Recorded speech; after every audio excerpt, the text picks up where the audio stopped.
ببینەران و خۆشەویستان و ئازیزان لە پێشەنگای نێودەوڵەتی سلێمانین بۆ کتێب لێرەدا دەمەوێت باز لە جۆش و خۆشی خەڵکی بکەین بۆ کتێبە ئاینەکان لە ناوەند و نووسینگەی تەفسیرم میوانداری زۆر بەڕێز بنار جەبارم کردووە وەرگێڕ قسە لەسەر جۆش و خۆشی خەڵکی دەکەین بۆ کتێبە ئاینەکان. سڵاو لەبێت. تا چەندێک خەڵکی جۆش و خۆشیان هەیە و بەدەم کتێبە ئاینەکانەوە دەچن؟ بسم الله الرحمن الرحیم. پێشەکی بەخێر بن. مسلمان بەو پێی کە لە شارستانێت تێکۆ هاتووە یەکەمین فەرمان لە قورئانە ئەوەیە بخوێنێتەوە، حاڵەتە ئاساییەکەی مسلمان بخوێنێتەوە، حەزی بۆ خوێندنەوە بێت. سپاس بەخوا کە ئێمە تەماشای پێشانگا ئەکەین، ئەبینین بەشێکی زۆر لە خوێنەران خوێنەروانی ئیماندارن، کەسانێکن کە باگراوندێکی ئاینیان هەیە. هەر بۆیە ئەگەر سەرنج بین ڕاستە کەسانی تریش ئەخوێننەوە، بەڵام ئەتوانم بڵێم مسلمانان دەستێکی باڵیان هەیە لە ئێستا لە خوێندنەوەیە، بە تایبەتی گەنجانی مسلمان. زۆر باشە. تا چەندێک لەم پێشەنگایەدا خەڵکی ڕویان کردوتە کڕینی کتێبە ئاینەکان و گرنگی بە کتێبە ئاینەکان دەدەن؟ چ گرنگیەکی هەیە خەڵک کتێبی ئاینی بخوێنێتەوە؟ خەڵک بەگشتی هەموو جۆرە کتێبەکە خوێنێتەوە، بەڵام لەبەر ئەوەی بابەتی ئاین بابەتێکی ڕیشەیە، بابەتێکی سەرەکیە، خەڵکی گرنگیەکی زیاتری پێ ئەدەن. لە ئێستاشدا کە کتێبخانە ئاینیەکان کە ژمارەیان زۆرە، بەردەوام بەرهەمی باش بڵاوەکەنەوە، هەم لە بابەتی تەفسیرە، هەم لە بابەتی فکرە، هەم لە بابەتی فەرمودەیە، لە فیق و لە هەموو بوارەکانی ترا بابەتی جوان بڵاوەکەنەوە، خەڵکیش بەدەمی وهێن و جۆش و خڕۆشێکی زۆر باشیان هەیە. ئێوە وەکو نووسینگەی تەفسیر بابەتەکانتان زیاتر لە چ ڕوویەکە؟ ئێمە وەکو نووسینگەی تەفسیر هەموو بابەتێکمان هەیە. بۆ نمونە چەندی کتێبمان هەیە لەسەر خودی تەفسیر، چەندی کتێبمان هەیە لەسەر فەرمودە، بەڵام جیا لەم بابەتە ئاینیانە کتێبی زانستیشمان هەیە. بۆ نمونە لەسەر ئەندازیاری نەوت کتێبمان هەیە، لەسەر ڕاگەاندن کتێبمان هەیە، لەسەر زیندەوەرزانی کتێبمان هەیە، حتا لەسەر فەلسەفە و لەسەر مێژوو کتێبمان هەیە. بۆ ئەو کەسانی کە ئاڵێن لە پێشانگایە تەنها کتێبە ئاینیەکان سەرف ئەبن، یاخود ئەڵێن تەنها کتێبی ئاینی لێیە، بیریشمان نەچێت هەمان ئەو کەسانی کە ڕخنە لە خەڵکە گرن بۆی کتێبی ئاینی خوێندنەوە، ئەو کاتانی کە مسلمان کتێب ناخوێنێتەوە ڕخنە لەواگرن کە گویا مسلمان کەم کتێبە خوێنێتەوە. ئێستا کە ئەبینن مسلمان کتێب زۆرە خوێنێتەوە، دیسانەوە هەر ڕخناکرن. جالەوە ئەوان ئەڵێن لە پێشانگای نێودەوڵەتیە کتێبی غێری ئاینی نییە، بەڵام ئەگەر سەردانی کتێبخانە جیاوازەکان بکەن ئەبینین هەموو جۆرە کتێبێ هەیە. بۆ نمونە ئەگەر سەردانی کتێبخانەکەی ئێمە بکەن واتە نووسینگەی تەفسیر،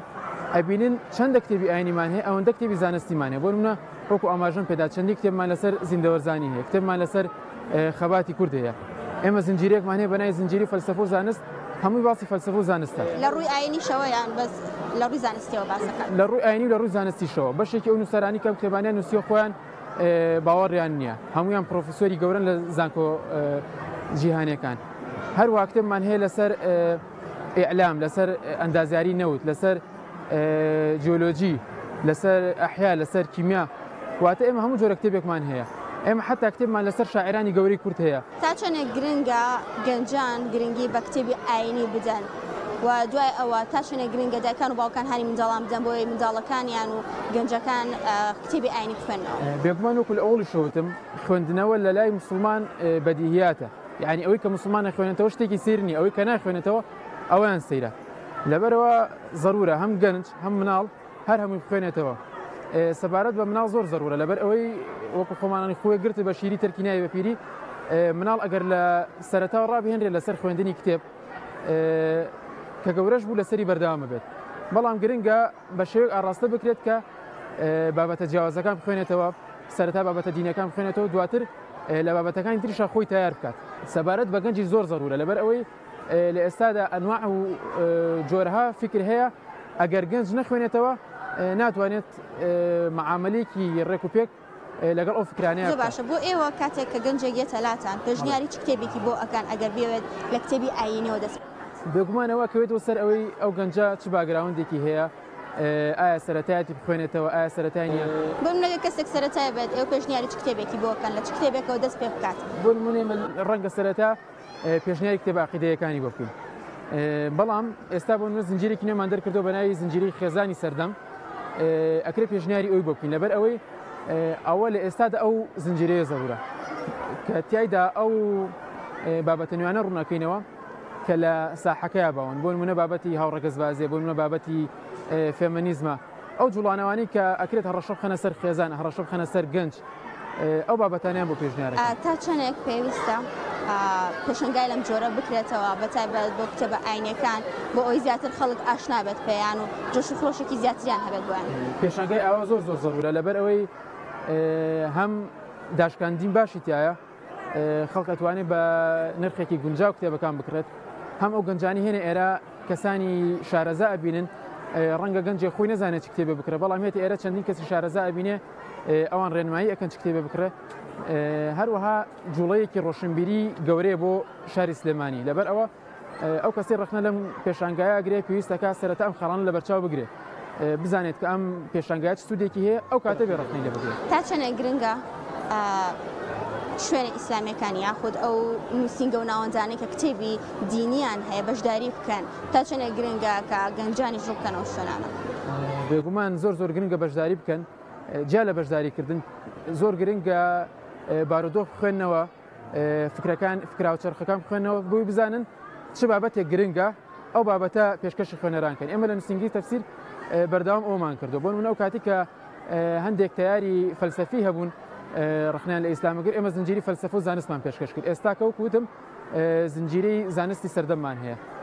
زنجیری خێزانی سەردەممان هەیە بۆیە زۆر گرنگە ناوەندە ئیسلامیەکان بزانن چ بابەتێک گرنگە ئەو بابەتە پێشکەشی گەنجان و خەڵک بکەن بێگومان بە نرخێکی گونجاویش تۆ وەکو وەرگێڕێک چۆن وات کردووە کە خەڵکی حەز بە کتێبی ئاینی بکات زیاتر چ کتێبێک وەرئەگێڕکە سەر زمانی کوردی بەڵێ هەر وەکو وتم ئێمە وەکو وەرگێڕ سەرنجە دیم بزانین چ بابەتێک گرنگە بۆ نۆ کتێبی لە دەستمایە کتێبی زانست و ئیسلام